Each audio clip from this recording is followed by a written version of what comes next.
There we go.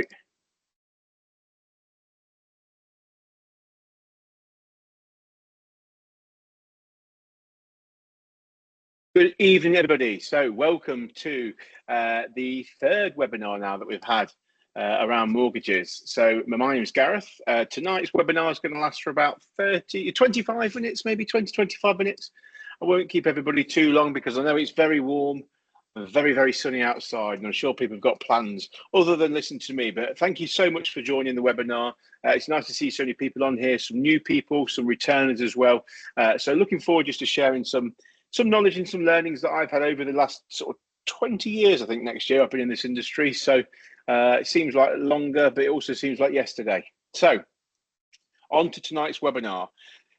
Tonight's topic is how top mortgage advisors win and close more high value clients. So there's two sides to that. So I'm going to talk you through that as we move through.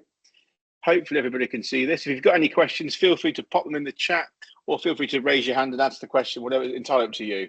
So a little bit about me. I won't dwell on this because I find talking about myself really, really weird and I don't like it. But, just to give you my background and what I do. So I've worked in financial services since I was 18, qualified a mortgage broker very shortly afterwards. I now run a business called The Mortgage Experts, which has got a team of I think it's over 50 advisors now. So that's probably a little bit out of date there. But we've got businesses across wealth management, commercial finance, insurance software. We've got a team of about 80, so 82 people now. And my passion is helping people within the industry. Our model in our business is a self-employed mortgage broker model. And my passion is to help people that have got mortgage brokerages or are self-employed mortgage brokers to build their business and to help and support them with the learnings that we've had and with all of the experience and knowledge that we've got within our businesses that you can see on the bottom there. So that's a bit about me. So tonight in this webinar, we're going to discuss 6 different things. So the big sort of key theme and message here is advisors that earn £100,000 a year or more.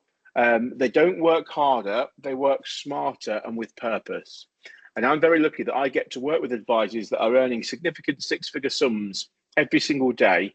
And these advisors, I think it's fair to say, there might even be 1 or 2 on the call now that are part of our team, but these advisors don't necessarily have more knowledge than other advisors in our business. They don't necessarily have any more, or history in the mortgage broking.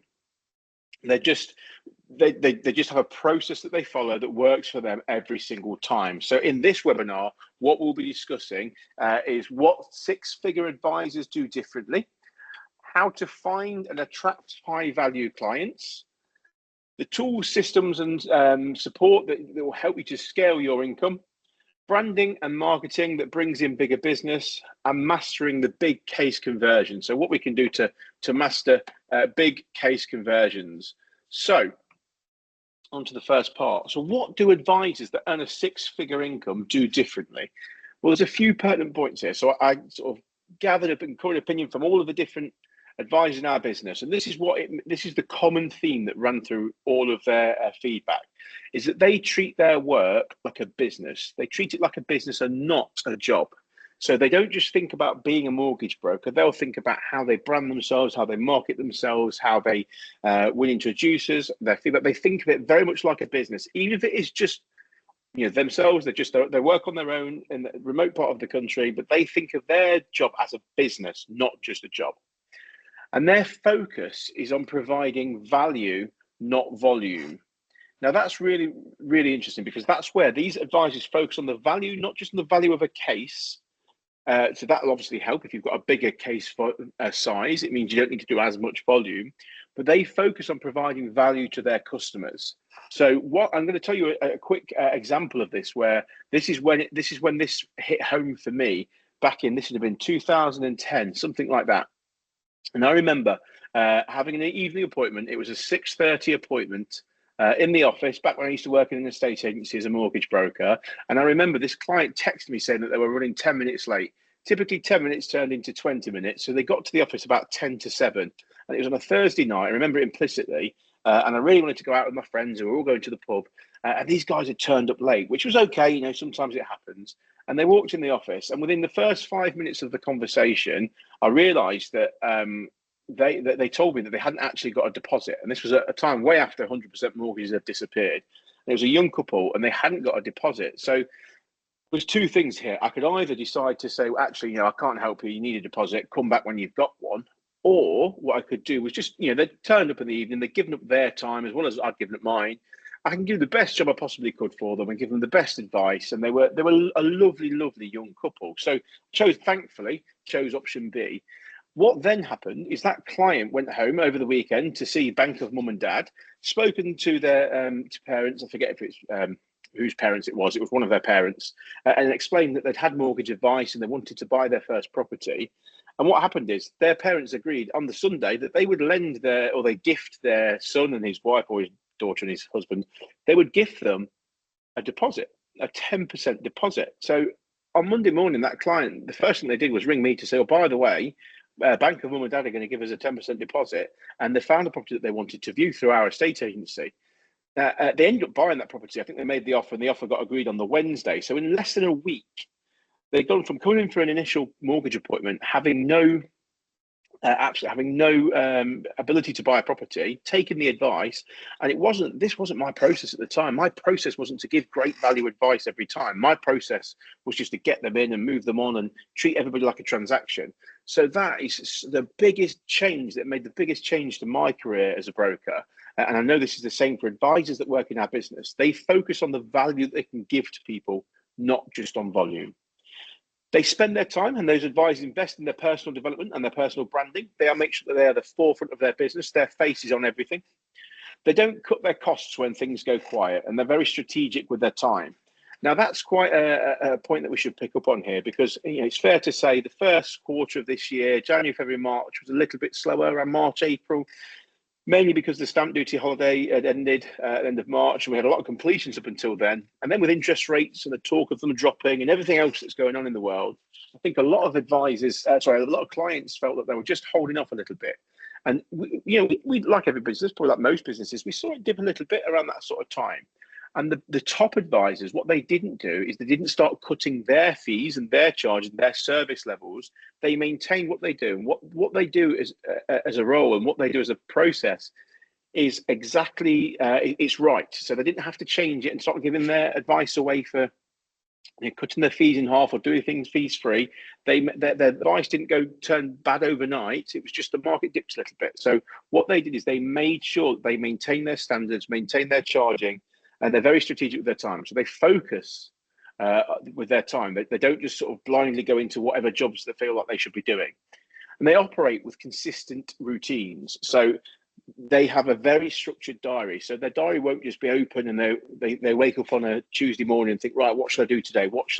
Shall I do a bit of admin today, or should I get my CPD up to date, or should I ring a new introducer?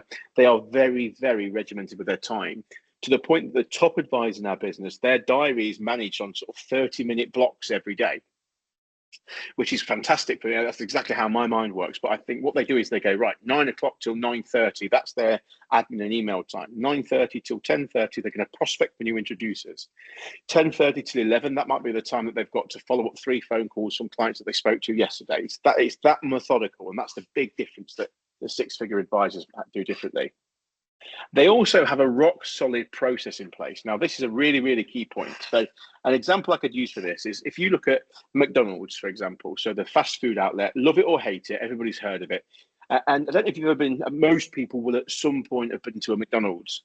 And whether you go to a McDonald's in London or Edinburgh or Dublin or Paris or anywhere in the world, the experience is exactly the same every time, which means the outcome is exactly the same every time.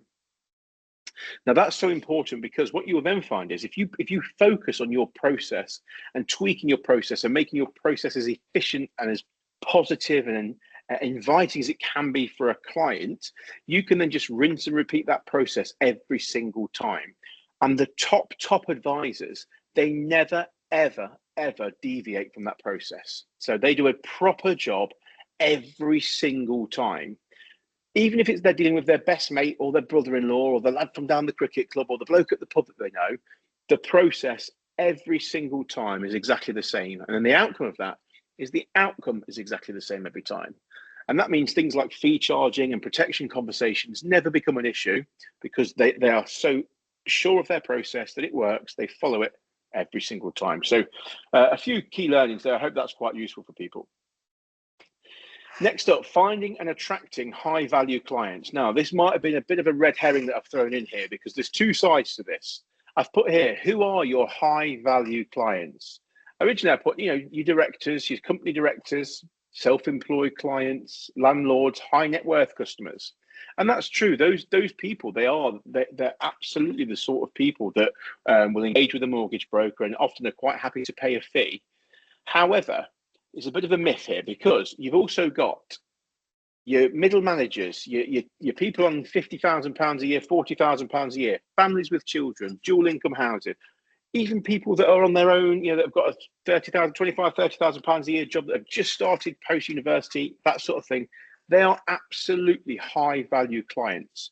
So whilst, yes, we could talk about how to get those clients with the bigger mortgage deals, which I'll come on to later, we mustn't sort of write off the people here that have got sort of that mid-level where they're moving to their second home or their first-time buyers buying a 3-bedroom semi-detached.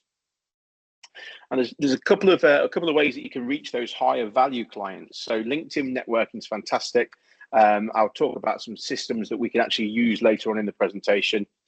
Introducer relationships are brilliant with this. If you want relationships to start building relationships with the self-employed or limited company directors, then accountancy firms can be a fantastic introducer to you for that.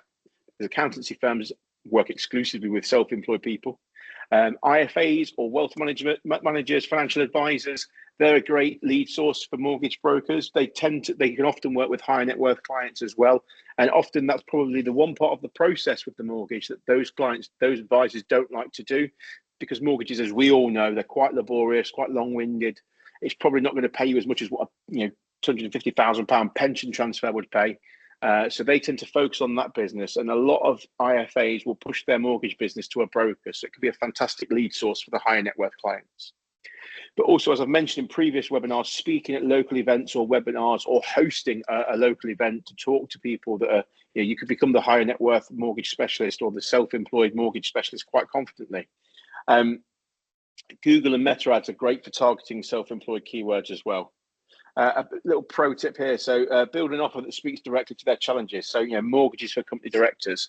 One of the big things that I mentioned in the previous slide about advisors who spend time to learn and perfect their process. If you want to get into that market, it's imperative that you understand exactly how self-employed incomes are made up, because most brokers, it's not a problem if you don't. We're not accountants, that's not our job. But if you want to work in that model where you're dealing with company directors, you're dealing with the self-employed, we need to understand the difference between salary and dividends. We need to understand retained profit. We need to understand it when someone's got a holding company that pays up and where their income actually comes from and where it sits. And we need to understand net profit, gross profit, all those sort of different things. So one skill I would say, if you want to focus on these high net worth clients, and by and large, we do a couple of thousand mortgages a year for customers. Our higher net worth clients tend to be, by and large, self-employed. So if you want to get into that market, understanding how accountancy works and how businesses are structured is imperative. Hopefully that's useful. So on to the next slide. So it isn't the mortgage size, it's the case size. Now, this is a really key thing. So I'm not sort of trying to contradict myself here. I'm not saying that we don't go after those bigger mortgage case sizes, but I wanted to show you how it's a case size that impacts your income, not necessarily a mortgage size. Because if I give you an example here, there's two examples on the left and on the right. So on the left-hand side, if we had a higher value mortgage, so I'm from Leicestershire, so in the middle of England, so I've not used London prices and I've not used different prices from around the country. I've took a sort of what's a larger mortgage size in the Midlands, which would be £600,000. So a proc fee on that, typically, I've used a very sort of medium, low average for these figures, but typically a £2,100 proc fee. So if you're the sort of advisor that doesn't charge a fee and you're not into protection, having protection conversations and talking about protection, then your earnings from that sort of case will be around the £2,100 mark. That's what you're going to earn, a proc fee only.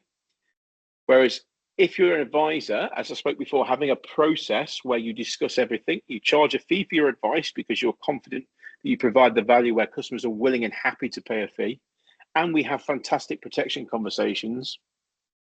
If you typically took an average mortgage size in Leicester of 180,000, which is about our average in our business in the Midlands, 182,000, I think it is. Typically, a prop fee on that would be around £630. We're a fee charging broker. I'm a big fan of the fee charging model. Yes, we get paid a procuration fee from the Bank and Building Society, but the fee that we charge as professionals is for the work that we do, the time we spend, and that one-to-one interaction that a customer can have with us. And we all know that most of our work tends to be done evenings, weekends, WhatsApp messages, emails, that sort of thing. So that's what the client's paying for, to have access to me and my mobile phone number, not dealing with a call center or a large corporation. If we have a great protection conversation and we manage to get a £60 budget to protect that young family in their first purchase adequately, that could be circa £1,400 worth of commission. So your total case size there, £2,500. So it's a lot more. It's 20% more than just doing a mortgage on its own. So what I'm trying to get at with this slide is there's a big difference between, if you want to be a £100,000 a year mortgage broker, it's not necessarily focusing on the high value mortgages. Certainly in our business, our top 3 advisors do not specialize in high net worth customers. We have advisors that specialize in high net worth clients, and then they perform at just the level that the people that work in Leicester, Nottingham, Derby do as well. So absolutely focus on the value of the business that you transact, not just the value of the mortgage that you're trying to arrange. Big tip here, so treat every single client the same. Never assume what somebody is likely to spend on protection. Just to touch on that for a second, if you're a protection advisor as well, let's never assume. Our spending habits are all completely different. What I will spend on a t-shirt compared to what some of you guys will spend on a t-shirt will be 2 vastly different things. And then what I'll spend on a car compared to what somebody else will spend on a car will be 2 vastly different things. It's where individuals see where their value lies. And I've got a client, he's a friend of mine who's been a client for 10 years. They earn just above the minimum wage for him and his partner, and they are to this day still pay for and have never missed a payment on their £124 a month life and critical illness policy, because they both had events in their families that they were massively affected by financially. So they're happy to spend that money on protection. They really value that protection. So one thing I'd say is never assume anything in this industry. So that's why it goes back to having a process that you're comfortable with, that you go through every single time without fail. You don't deviate from it, and the outcome will be the same every time. And when that process is brilliant, the outcome will be brilliant as well. All right, last couple of slides here. So what attracts the bigger business? So big business doesn't necessarily mean big mortgage deals that we've seen. Big business can mean the big case sizes, the regular, that regular £2,500 case size every time. So the key points here: high value clients are drawn to authority and trust. So you've got to be putting content out there. It's going to be the right content. It's going to be educational content. People like to know, like, and trust their advisor. I guarantee you there's however many mortgage brokers in this group at the moment. Before your next appointment, the first time you speak to a new customer and they have that face-to-face appointment or their Teams or their Zoom call, the first thing they're doing is going onto Google, putting your name in and mortgage or CMAP at the end of it, and seeing what they can about you. And if you've got content out there and you're easy to learn about, and you've got that authority in your industry as a key person of influence, then absolutely that's going to make business much easier to transact, because you've already built that trust before you've had that first conversation with the customer. So you've got to be online. Personal branding wins every time. So you've got to be visible.